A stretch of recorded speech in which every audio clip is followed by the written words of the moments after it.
All right, change of place now. Change of pace. We've all heard the Mediterranean diet is key to a longer, healthier life, right? Have you heard that? But now new research suggests that embracing the dolce vita lifestyle may be just as important. The lifestyle aspects. To talk about all this, Dr. Nick Coatsworth. Dr. Nick, good morning to you. Nice to see you this morning. Tell us about the Mediterranean lifestyle index. That's what we all want to hear. Carl, I just love this. The MedLife Index puts together the composite of all the food that you mentioned, the nuts, the legumes and low diets of red meat.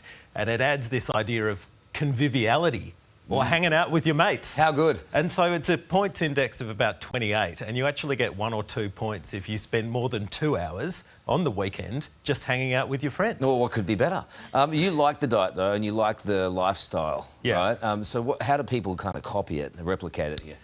Well, you've got to do all the things that... You've got to get 15 points, basically. And if you get 15 points, you reduce your cardiovascular mortality by about 40%. There's some really good research out there. But we're talking about lots of olive oil instead of butter. We're talking about nuts instead of snacks. We're talking about 6 serves of fruit a day. So you do actually have to change. Then when you add on top of that 1 glass of red wine a day, you get a point for that. Yeah. And you get a point for hanging out with your mates over the weekend. Points for red wine and points for hanging out with mates. Where has this been? It's extraordinary. What could go wrong? The index was developed in 2015, but there's emerging evidence in the past year or so that it actually really works. And if you're adherent to it, you know, you live a longer life. It's a lot of this stuff is going hand in hand with fasting at the moment. There's been some weird information about that. Is it something that you adhere to?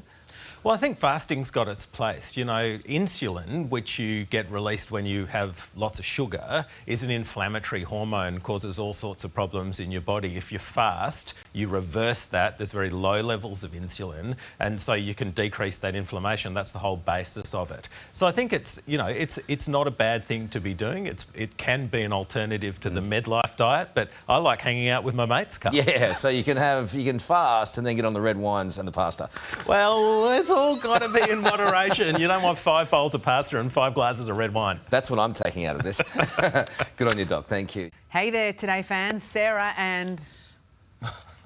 What's my name again? Oh my goodness, Carl. Hey, thanks for watching our YouTube channel, though. Subscribe now for more news, special reports and amazing Aussie stories. And Carl misbehaving, Whoa, of course. That never happens. Always happens. What's she talking about?